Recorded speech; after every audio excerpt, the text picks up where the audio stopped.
Bapak Presiden baru saja menyelesaikan rangkaian kegiatan di hari pertama kunjungan ke Hiroshima, Jepang, tanggal 20 Mei 2023. Program Bapak Presiden sangat padat, yaitu melakukan 7 pertemuan bilateral dengan Jepang, Inggris, Kanada, Brazil, Cook Islands, IMF, dan Australia.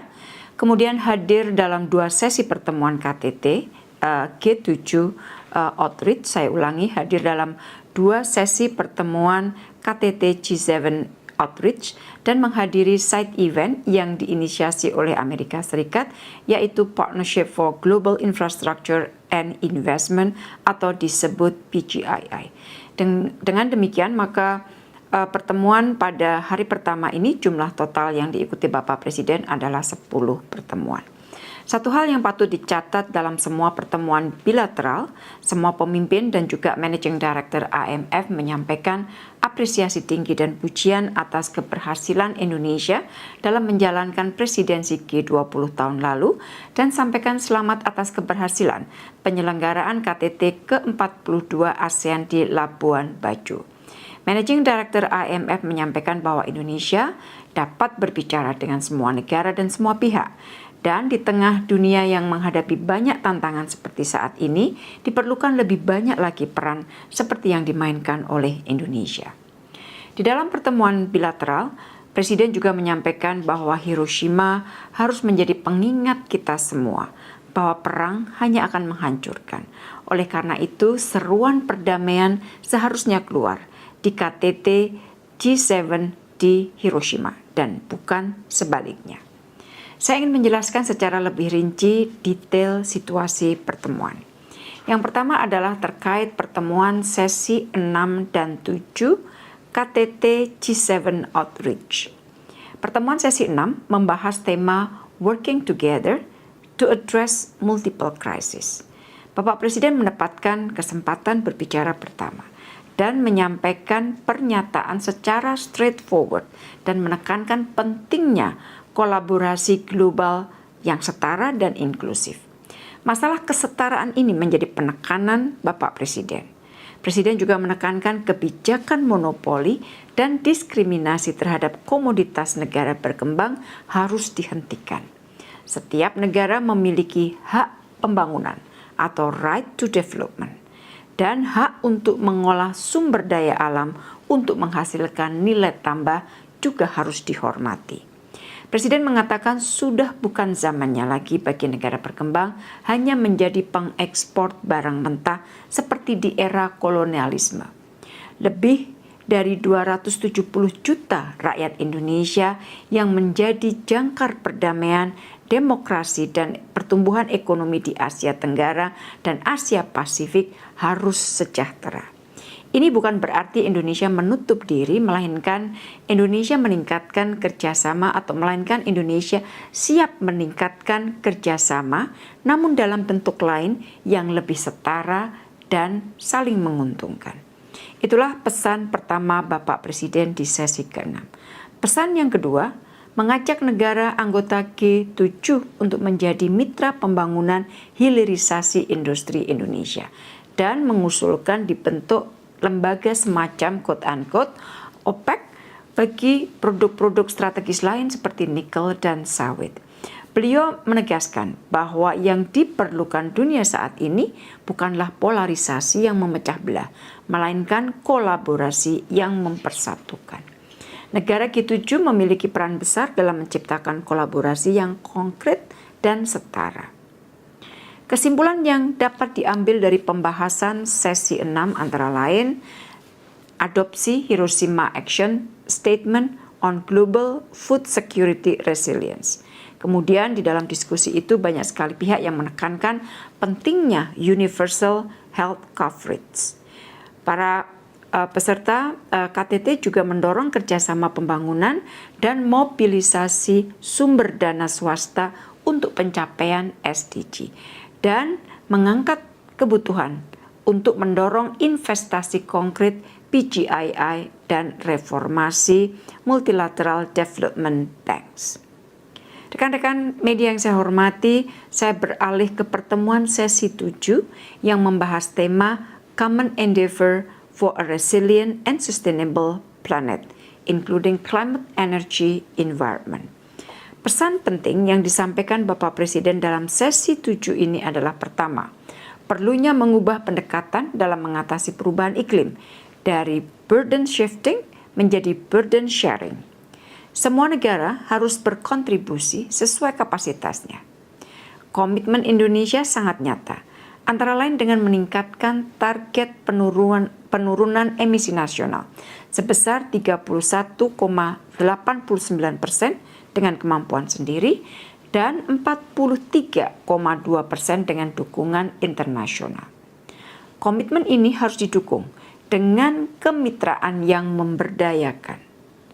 Namun, Bapak Presiden mengatakan negara berkembang meragukan komitmen negara maju, di mana hingga kini janji pendanaan 100 miliar US dollar per tahun belum terpenuhi. Presiden menyampaikan bahwa pendanaan iklim harus konstruktif, bukan dalam bentuk hutang. Presiden juga menegaskan tidak boleh ada kebijakan diskriminatif yang mengatasnamakan lingkungan. Beliau mengapresiasi platform kerjasama transisi energi seperti Just Energy Transition Partnership atau disebut JETP dan Asia Zero Emission Community atau AZEC. Hal kedua yang disampaikan Bapak Presiden di sesi ke-7 adalah mengenai pentingnya semua negara melakukan aksi nyata, leading by example. Ini telah ditunjukkan Indonesia antara lain dengan menekan laju deforestasi hingga titik terendah dalam 20 tahun. Melakukan rehabilitasi 600.000 hektar hutan mangrove yang akan selesai pada tahun 2024. Mengrehabilitasi 3 juta hektar lahan kritis, menurunkan kebakaran hutan hingga 88%, membangun 30.000 hektar kawasan industri hijau dan mendorong pengembangan ekosistem EV. Sebagai kesimpulan, Bapak Presiden menegaskan bahwa kolaborasi dan komitmen kuat diperlukan untuk menjaga keberlangsungan planet bumi. Rekan-rekan, dari diskusi pada sesi 7, beberapa kesimpulan dapat diambil antara lain bahwa pertemuan menekankan ketahanan energi, krisis iklim, dan risiko geopolitik harus ditangani dengan pendekatan holistik. Kemudian efisiensi energi harus dioptimalisasi tanpa melemahkan pertumbuhan ekonomi. Pertemuan juga mendorong bantuan bagi negara dan masyarakat yang rentan atas perubahan iklim atau masyarakat yang rentan yang terdampak perubahan iklim. Pertemuan banyak sekali negara-negara yang menyampaikan bahwa diperlukan kolaborasi yang lebih kuat untuk keanekaragaman hayati, perlindungan hutan, dan juga penanganan polusi laut. Rekan-rekan yang saya hormati, mengenai pertemuan Partnership for Global Infrastructure and Investment atau PGII yang tadi saya sebutkan sebagai side event dari KTT G7 ini merupakan kelanjutan dari pertemuan yang diselenggarakan di Bali. PGII merupakan kolaborasi yang dibentuk oleh G7 untuk membiayai pembangunan infrastruktur di negara berkembang. Acara ini dihadiri oleh 6 anggota G7, Jepang, Amerika, Jerman, Kanada, Italia, Inggris, dan Uni Eropa, dan juga negara mitra G7, Indonesia, India, Australia, Korea Selatan, Komoros, Vietnam, dan Cook Island. Bank Dunia juga hadir, dan hadir pula 3 perwakilan sektor swasta, yaitu Japan Foreign Trade Council, Nokia, dan Citigroup. Pesan-pesan yang disampaikan Bapak Presiden di dalam pertemuan PGII antara lain, Indonesia memiliki agenda besar membangun infrastruktur untuk menciptakan pemerataan dan meningkatkan daya saing. Pembangunan infrastruktur yang Indonesia sentris termasuk pembangunan IKN diperlukan untuk mengatasi ketimpangan. IKN didesain sebagai kota pintar masa depan berbasis alam dengan 70% area hijau dan 80% sumber energi berasal dari energi baru terbarukan. Investasi pembangunan IKN sangat terbuka di berbagai sektor, antara lain transportasi, kesehatan, teknologi, pendidikan, dan lain-lain. Dan Indonesia mengharapkan dukungan PGII terhadap pembangunan IKN melalui investasi konkret dan pembiayaan inovatif lainnya. Rekan-rekan media yang saya hormati, sekarang saya masuk ke rangkaian pertemuan bilateral. Sebagai informasi, banyak sekali permintaan bilateral yang ditujukan kepada Bapak Presiden, dan di hari pertama pertemuan dilakukan dengan 7 negara seperti yang tadi saya sebutkan. Di hampir semua pertemuan, Presiden menekankan pentingnya kemitraan yang setara, inklusif, dan saling menguntungkan. Presiden juga menekankan pentingnya peningkatan kerjasama perdagangan, termasuk menghilangkan hambatan-hambatan perdagangan. Presiden juga mengajak untuk meningkatkan kerjasama investasi dan menekankan pentingnya kerjasama transformasi energi, termasuk implementasi Just Energy Transition Partnership atau JETP. JETP ini penting untuk mendukung upaya mencapai target zero carbon pada tahun 2060. Dan di hampir semua pertemuan, Bapak Presiden juga menyampaikan informasi mengenai hasil KTT ke-42 ASEAN, khususnya mengenai isu Myanmar. Dan semua pemimpin mengapresiasi kepemimpinan Indonesia untuk isu Myanmar. Di dalam pertemuan-pertemuan bilateral tersebut muncul beberapa isu yang sifatnya spesifik. Misalnya, dengan Jepang, kedua pemimpin mengharapkan agar review IJPA dapat diselesaikan September tahun ini. Ini sebenarnya permintaan dari Bapak Presiden agar negosiasi review IJPA dapat diselesaikan September tahun ini. Kemudian Bapak Presiden juga menyampaikan harapan agar proses bidding MRT dapat segera diselesaikan. Dan Presiden juga meminta penghapusan tarif untuk tuna kaleng dan perluasan akses pasar untuk buah-buahan tropis dari Indonesia.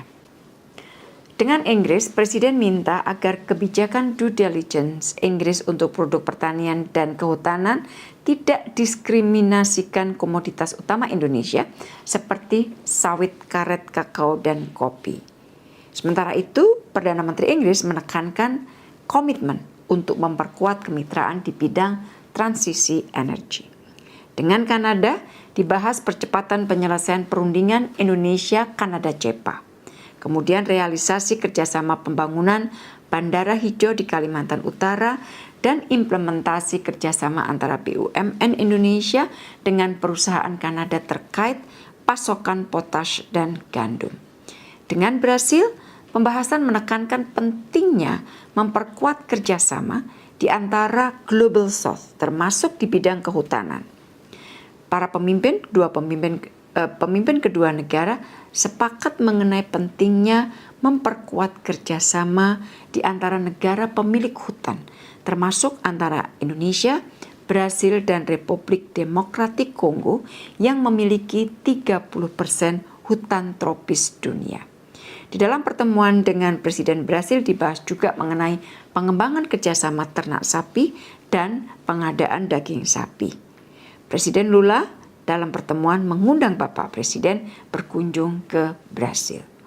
Dengan Cook Island yang juga saat ini memegang posisi sebagai ketua BIF, dibahas penguatan kerjasama dengan kawasan Pasifik, termasuk untuk menghadapi perubahan iklim. Presiden menyampaikan komitmen Indonesia untuk mendukung pembangunan di negara-negara Pasifik. Perdana Menteri Cook Islands sangat menghargai keaktifan Indonesia dalam mengengage negara-negara Pasifik, termasuk upaya Indonesia untuk memperkuat hubungan antara BIF dan ASEAN. Sementara itu, dengan Managing Director IMF, dilakukan tukar pikiran mengenai situasi ekonomi dunia yang banyak diwarnai uncertainty atau ketidakpastian. Ekonomi Indonesia oleh IMF dinilai baik dan stabil, dan pertumbuhannya jauh di atas rata-rata pertumbuhan ekonomi dunia. IMF mengharapkan bantuan Indonesia kepada negara berkembang yang lain, terutama di bidang pengentasan kemiskinan. Dengan Australia dibahas mengenai rencana kunjungan Presiden ke Australia dalam waktu dekat dalam rangka Annual Leaders Meeting. Rekan-rekan media yang saya hormati, demikian tadi hasil kunjungan Presiden Indonesia ke Hiroshima hari ini, atau tepatnya pertemuan yang dilakukan Bapak Presiden hari ini di Hiroshima tanggal 20 Mei. Untuk besok, agenda Bapak Presiden adalah peletakan bunga di Hiroshima Peace Memorial Park, kemudian berpartisipasi di dalam sesi 8 KTT G7 Outreach, dan melakukan beberapa pertemuan. Di samping itu, Presiden juga akan melakukan pertemuan bisnis dengan perusahaan-perusahaan besar Jepang dalam format CEO's Meeting. Demikian, terima kasih.